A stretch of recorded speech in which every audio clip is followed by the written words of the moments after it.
आविष्कार नहीं हुआ था। और दशकों के प्रयोग के बाद आप लोग सभी जानते हैं कि 2012 ईस्वी में सर्न में के जो लार्ज हार्ड्रोन कोलाइडर प्रयोग के जरिए इन्होंने उस गॉड पार्टिकल्स की खोज में सफलता प्राप्त की।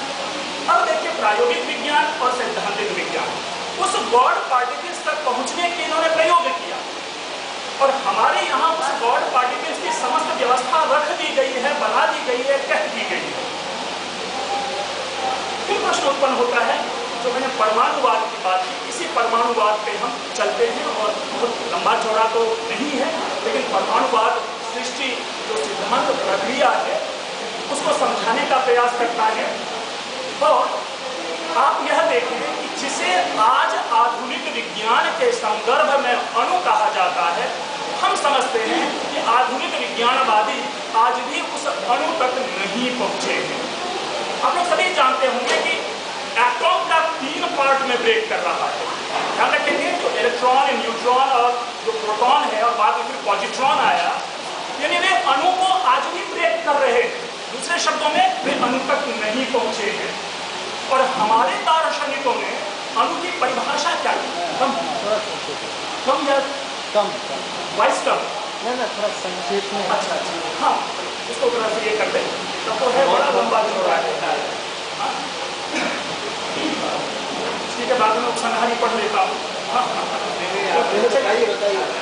देखिए, मैं जिस अणु की बात कह रहा हूँ, आधुनिक वैज्ञानिक आज भी उस अणु को जोड़ तोड़ रहे हैं।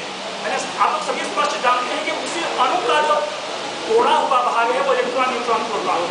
हमारे वैज्ञानिक अणु को किस रूप में देख रहे हैं? वो कहते हैं परमवाद टूटे, अर्थात वह अवस्था जिसके बाद तोड़ा नहीं जा सके।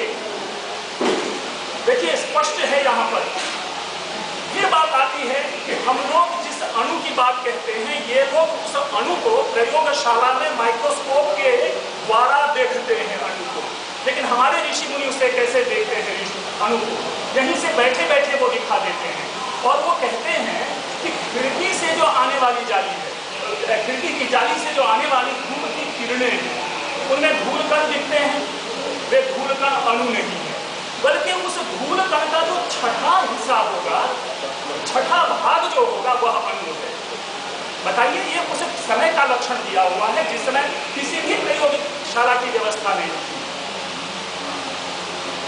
तो ये अणु के संबंध में बात की, मैं इस पर बड़ा लंबा चौड़ा आधुनिक विज्ञान की बात कही थी। गुरुत्वाकर्षण की चर्चा सभी बार बार करते रहे हैं, कहीं जाती रही है, लेकिन हम लोग गुरुत्वाकर्षण के सिद्धांत में कभी चुप नहीं बैठे हैं। मेरा ये यहाँ कहना है, क्या कहा है, क्या कहा जा रहा है, ये सभी हम लोग जानते हैं कि वैशेषिक दर्शन में ही 24 गुणों में से एक गुण गुरुत्व है।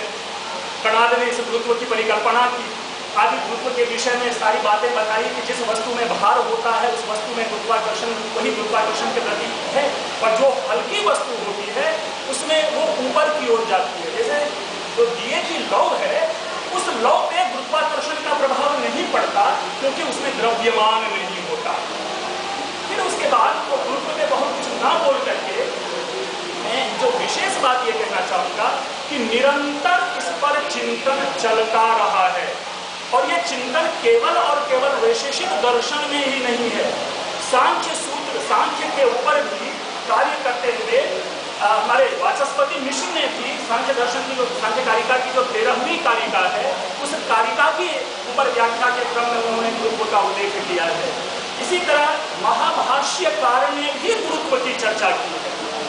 मेरा जो सबमिशन है आप लोगों के सामने वो यही कि हमारे क्योंकि जब जब दोष उत्पन्न होता गया ना गुरुत्व के सिद्धांत में, तो ये लोग बाद में आ करके उसमें करेक्शन करते गए कि अगर कणाद ने कुछ गलत कहा है तो प्रशस्तपाद ने उसमें संशोधन किया है, प्रशस्तपाद ने अगर कुछ गलत कहा है तो उसे यही सांख्य कारिका के जो वाचस्पति मिश्र जी या फिर पतंजलि इन्होंने किया, और गणितज्ञ भास्कराचार्य ने भी उसमें अपना योगदान दिया है उस गुरुत्व की पूर्ण व्याख्या करने के लिए।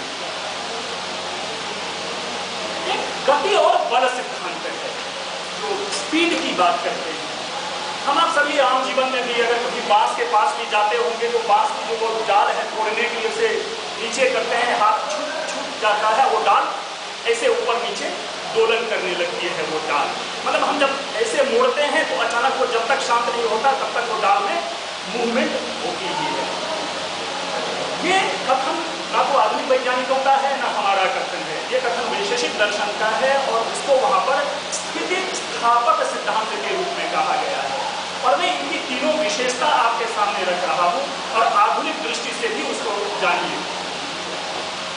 न्यूटन ने कहा था कि क्रिया के समान और विपरीत प्रतिक्रिया होती है।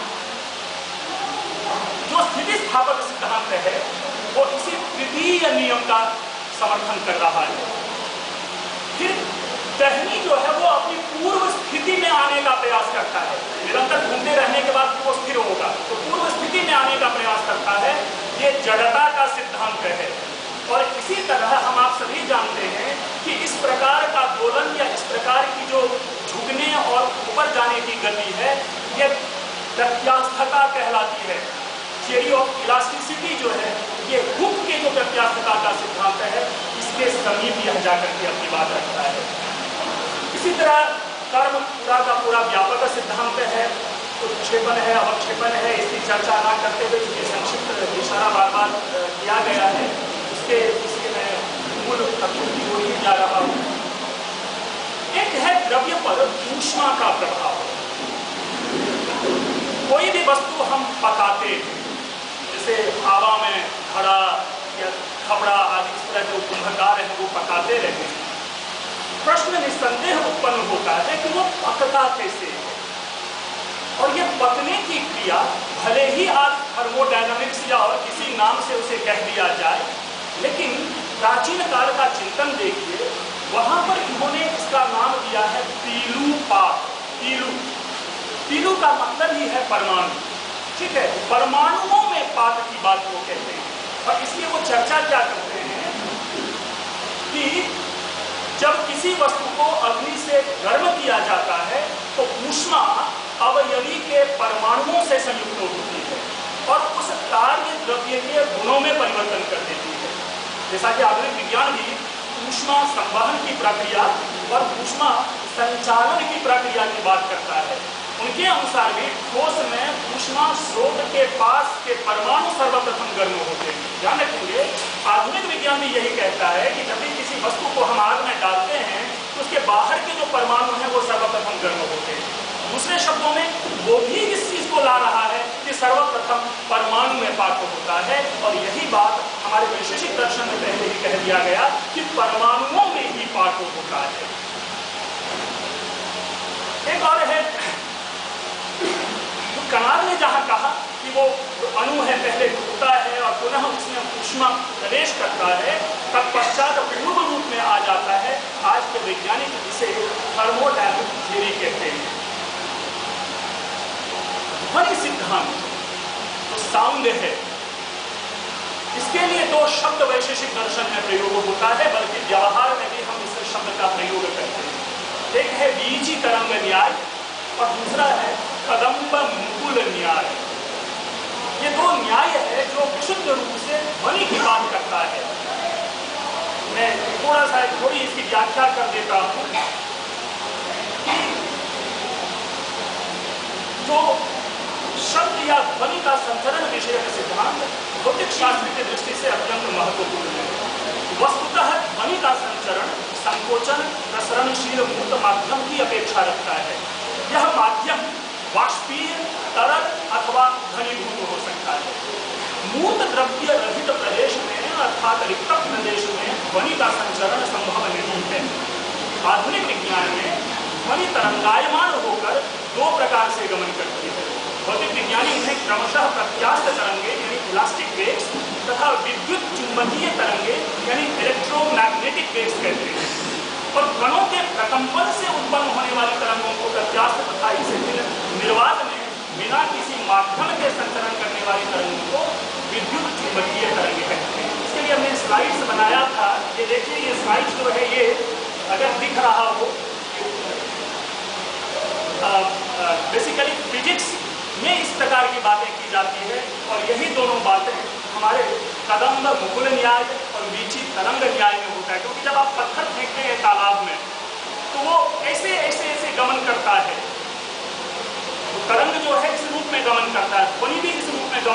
दोलन के समय में लंबवत, ये सारी इस चीज में अगर स्लाइड्स की व्यवस्था रहती तो उसको उसमें समझाया जा सकता था। एक चैतन्य की अवधारणा की बात आती है। आप लोग सभी जानते हैं कि सांख्य दर्शन में चैतन्य की अवधारणा नहीं होने के कारण कहीं न कहीं सृष्टि प्रक्रिया में अव्यवस्था इसलिए आ जाती है कि प्रकृति और पुरुष का मेल कौन करवाए, क्योंकि वहां पर ईश्वर की अवधारणा मिलती है सांख्य दर्शन में। और कालांतर में बाद में 25वें तत्व के रूप में योग दर्शन में जो है वह ईश्वर की अवधारणा मानी गई और बाद में उसे विशेश्वर सांख्य कहा गया। हमारे यहाँ शुरू से ही उस परम चैतन्य की अवधारणा है, कहने की बात ही नहीं है इसमें, ना ही इसमें किसी प्रकार का विवाद है। ये जो बार बार गॉड पार्टिकल्स की बात करते हैं, ये किस चीज की क्या भूमिका है गॉड पार्टिकल्स? अगर वो गॉड पार्टिकल्स है, यदि वो हिग्स बोसॉन है, क्या ये वैज्ञानिक कहीं उसी परम चैतन्य की तलाश में तो नहीं है जिस परम चैतन्य की चर्चा बार बार हमारा, मैं किसी एक वैशेषिक दर्शन के बाद की बात नहीं कर रहा हूँ, वेद से लेकर के इस क्षण तक हमारे मुंह से यदि कोई शब्द निकलता है उसके पीछे हम चैतन्य को मानते हैं। और ये हमारा यूनिवर्सल थ्योरी है, शायद किसी ने नहीं नकारा है, यहाँ तक कि चारवाक ने भी नकारा नहीं है, बल्कि चारवाक ने चैतन्य का लक्षण भिन्न किया है, लेकिन वो भी मानते हैं कि चैतन्य तत्व है। तो इस रूप में जो भारतीयों की अपनी विरासत है उसकी खोज में आज के ये आधुनिक वैज्ञानिक लगे हुए, आज लगे हुए। तो ये कहने का कहीं ना कहीं ये है, लेकिन परेशानी कहाँ उत्पन्न होती है? जब सुनामी आ जाती है तब हम कहते हैं कि ऋग्वेद में सुनामी का उल्लेख है, और रुद्रदामा के अभिलेख में जो चर्चा है उस भूकंप का, उस त्रासदी की, वो सुनामी, या हमने जो इतनी लंबी चौड़ी बड़ी बड़ी बातें कह दी, इसका क्या मतलब है? वस्तुतः उस मतलब के अन्वेषण में हमें जाना है। वो अन्वेषण यही है, जरा मैं अब उपसंहार की ओर जा रहा हूँ सर, संयोग ऐसा है कि आपकी बदल दृष्टि नहीं आई थी, लेकिन मैं चाहूंगा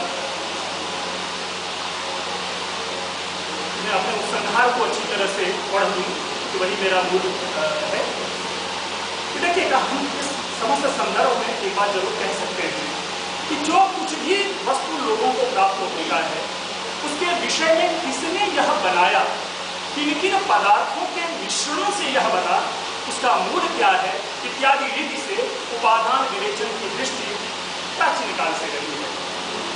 प्रश्न ये है कि हमारे इन महामनीषियों को दार्शनिक कह दिया जाता है और आज के जो ये चिंतक है उन्हें वैज्ञानिक नाम दे दिया जाता है। तो ये नामों का केवल हेरफेर है। और फिर देखिए दोनों में अंतर क्या है।